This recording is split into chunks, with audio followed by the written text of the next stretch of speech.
중국이 자랑하던 최첨단 방공망이 단 4시간 만에 완전히 붕괴되면서 전 세계가 충격에 빠진 사실 알고 계셨나요? 2025년 6월 13일 새벽 중동 상공에서 일어난 일은 단순한 군사적 충돌을 넘어서 글로벌 방산업계의 판도를 완전히 뒤바꾼 역사적 사건이 되었습니다. 이스라엘의 라이징 라이언 작전은 중국산 방공망의 치명적 약점을 적나라하게 드러냈고, 그 결과 중동 전역이 한국산 방공 시스템으로 눈을 돌리는 거대한 패러다임 전환의 시발점이 되었죠. 사건의 발단은 이란이 중국산 방공망에 대한 맹목적 신뢰에서 시작되었습니다. 이란은 2017년부터 중국 전자기술그룹이 개발한 JY-20 대공 지휘통제 시스템을 핵심으로 하는 나가르 방공망을 구축해왔습니다.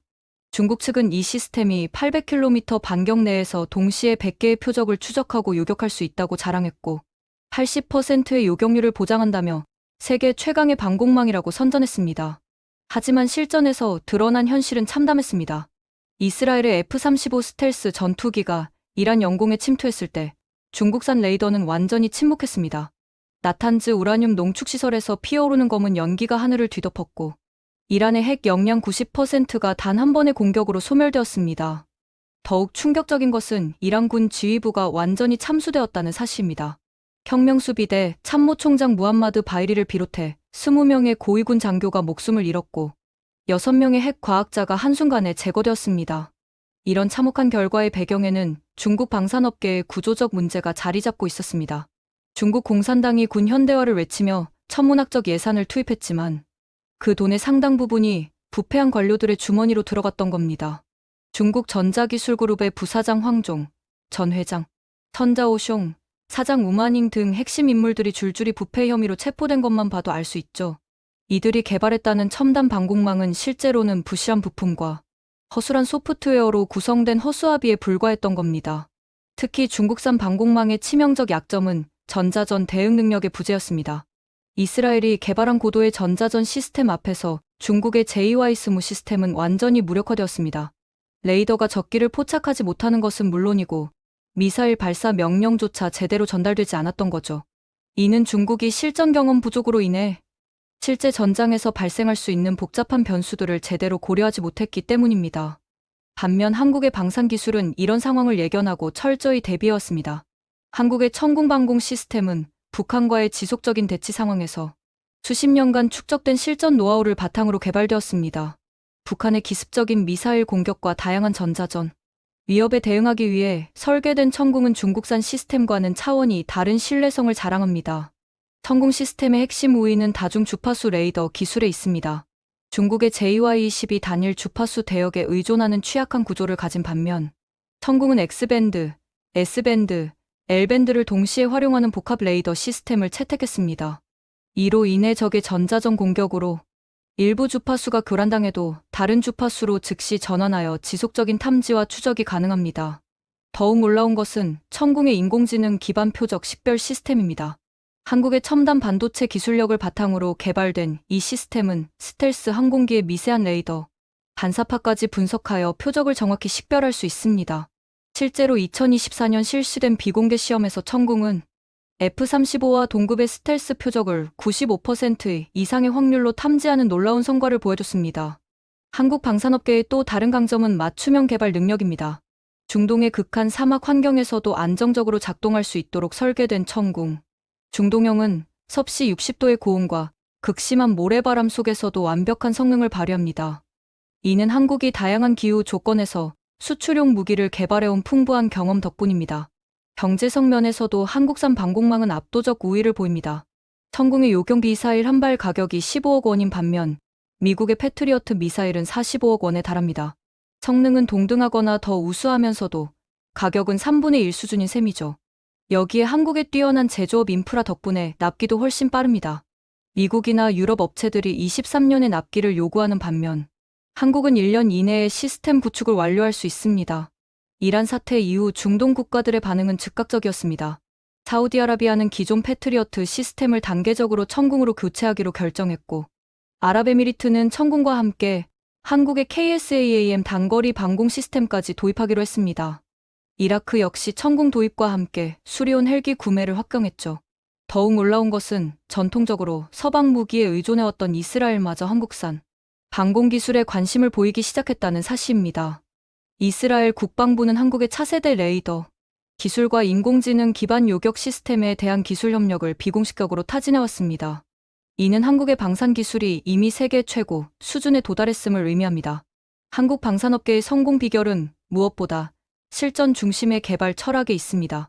분단국가라는 특수한 상황에서 생존을 위해 개발된 무기들은 처음부터 실전을 가정하고 설계되었습니다. 북한의 예측 불가능한 위협에 대응하기 위해 한국의 방산업체들은 극한의 신뢰성과 즉흥성을 요구받았고, 이런 엄격한 기준이 세계 최고 수준의 방산 기술로 이어진 겁니다. 한국의 레이더 기술력은 삼성전자와 LG전자 등 글로벌 전자업체들의 축적된 기술력을 바탕으로 합니다. 반도체와 디스플레이 분야에서 세계를 선도하는 한국의 기술력이 방산 분야로 자연스럽게 확장된 결과죠. 특히 갤럭시폰의 안테나 기술이 레이더 개발에 직접 활용되었고, 이로 인해 기존 방산업체들이 수십 년간 해결하지 못했던 소형화와 고성능화를 동시에 달성할 수 있었습니다. 인공지능 분야에서도 한국은 독보적 위치를 차지하고 있습니다. 네이버의 클로바와 카카오의 인공지능 기술이 군용으로 발전하면서 실시간 표적 분석과 위협 평가가 가능한 고도의 시스템을 구현했습니다. 이 시스템은 중국이나 러시아의 방공망이 단순히 미리 입력된 패턴만 인식하는 것과 달리 실시간으로 학습하고 진화하는 능력을 갖추고 있습니다.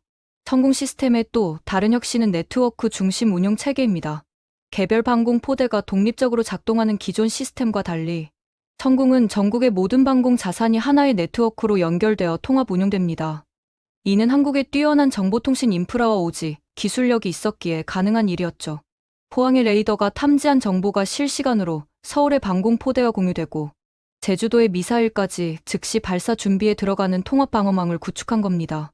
중국산 방공망의 실패는 단순히 기술적 문제를 넘어서 시스템 철학의 차이에서 비롯되었습니다.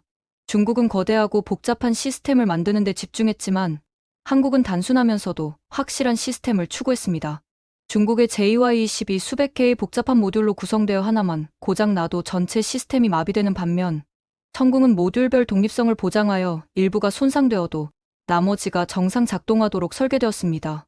한국 방산업체들의 품질 관리 시스템도 세계 최고 수준입니다. 현대자동차와 삼성전자에서 축적된 6시그마와 린 생산 방식이 방산 분야에도 적용되어 99.9% 이상의 초고 신뢰도를 달성했습니다. 이는 중국이 양적 확대에만 집중하여 품질 관리를 소홀히 한 것과 극명한 대조를 보입니다. 천궁의 유지보수 체계 역시 혁신적입니다. 인공지능 기반 예측 정비 시스템을 통해 고장이 발생하기 전에 미리 부품을 교체하고 원격 진단을 통해 실시간으로 시스템 상태를 모니터링합니다. 이로 인해 가동률이 98% 이상 유지되는 반면 중국산 시스템은 잦은 고장으로 가동률이 70%에도 못 미치는 것으로 알려져 있습니다. 중동 시장에서 한국 방산업계의 성공은 단순히 무기 판매를 넘어서 종합, 방산 솔루션 제공으로 발전하고 있습니다. 천궁 시스템과 함께 KAI의 FA50 경공격기, 한화 시스템의 해상 감시, 레이더, 포이텍의 광학 장비까지 패키지로 수출하는 전략을 구사하고 있죠. 이는 개별 무기만 수출하는 중국이나 러시아와는 차별화된 접근법입니다. 특히 사우디아라비아와의 협력은 한국 방산업계에 새로운 전기를 마련했습니다. 사우디는 천궁 도입과 함께 현지 생산기지 구축을 요청했고 한국은 이를 수용하여 기술 이전까지 포함하는 대규모 계약을 체결했습니다. 이로 인해 한국의 방산 기술이 중동 지역 전체로 확산되는 발판이 마련된 겁니다. 아랍에미리트와의 협력도 주목할 만합니다. UAE는 천궁과 함께 한국형 이지스 시스템인 KDDX 기술을 도입하기로 했고 이를 통해 통합 방공망을 구축할 예정입니다. 이는 바다와 육상, 공중을 아우르는 입체적 방어 체계로 중국이나 러시아가 제공할 수 없는 고도의 기술력이 필요한 분야입니다. 이라크의 경우는 더욱 극적입니다. 이라크는 그동안 러시아산 S-300 시스템을 운용해왔지만 이란 사태를 목격한 후 즉시 한국산 천궁으로 교체하기로 결정했습니다. 이는 실전에서 검증되지 않은 러시아 무기에 대한 불신이 극에 달했기 때문입니다. 한국 방산업계의 성공은 정부의 체계적 지원에도 기인합니다. 방산청을 중심으로 한 범정부적 방산 수출 지원 체계가 구축되어 있고 산업통상자원부와 외교부가 유기적으로 협력하여 수출 마케팅을 지원하고 있습니다. 특히 대통령의 직접적인 톱세일즈가 큰 효과를 발휘하고 있죠. 연구개발 투자 규모도 압도적입니다. 한국의 방산 연구개발비는 매년 15%씩 증가하고 있으며 이는 중국의 7%, 러시아의 3%를 크게 상회하는 수준입니다. 특히 차세대 기술 분야인 레이저 방어 시스템, 전자기 펄스 방어망, 양자 레이더 등에 대한 투자가 활발히 이루어지고 있습니다. 한국의 방산 기술력은 이미 일부 분야에서 미국을 앞서기 시작했습니다. 특히 소형화와 경량화 기술에서는 한국이 독보적 위치를 차지하고 있습니다. 천궁의 레이더 안테나는 미국 패트리어트의 절반 크기에 불과하면서도 탐지 성능은 오히려 뛰어납니다. 이는 한국의 뛰어난 소재 기술과 정밀 가공 기술의 결과물이죠. 배터리 기술에서도 한국은 세계 최고 수준을 자랑합니다. LG에너지솔루션과 삼성 SDI의 리튬이온 배터리 기술이 방산 분야에 응용되어 기존보다 3배 이상 오래 지속되는 방공 시스템을 개발했습니다. 이로 인해 중동의 오지에서도 장기간 무인 운용이 가능한 자동화 방공망을 구축할 수 있게 되었습니다. 소프트웨어 기술력도 빼놓을 수 없습니다. 한국의 게임 산업에서 축적된 실시간 처리 기술과 그래픽 엔진이 방산 분야로 이식되어 직관적이고 가능성 뛰어난 운용 체계를 만들어냈습니다.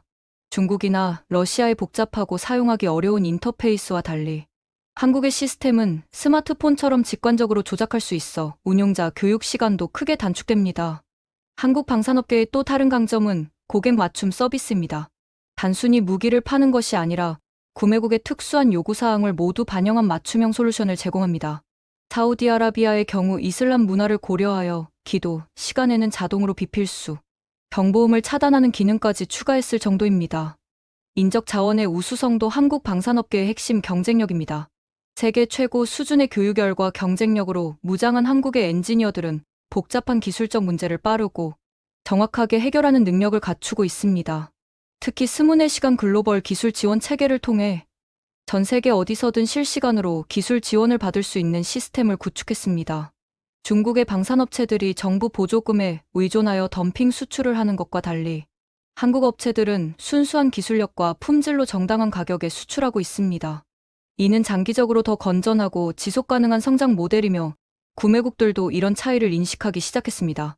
천궁의 성공에 이어 한국은 차세대 방공 시스템인 LSAM 개발에도 착수했습니다. LSAM은 탄도미사일 방어와 위성 공격 능력까지 갖춘 초고층 방공 시스템으로 완성되면 세계 유일의 다층 방어망을 구축할 수 있게 됩니다. 이미 여러 중동 국가들이 LSAM 도입에 관심을 표명하고 있어 한국 방산업계의 미래는 더욱 밝아 보입니다.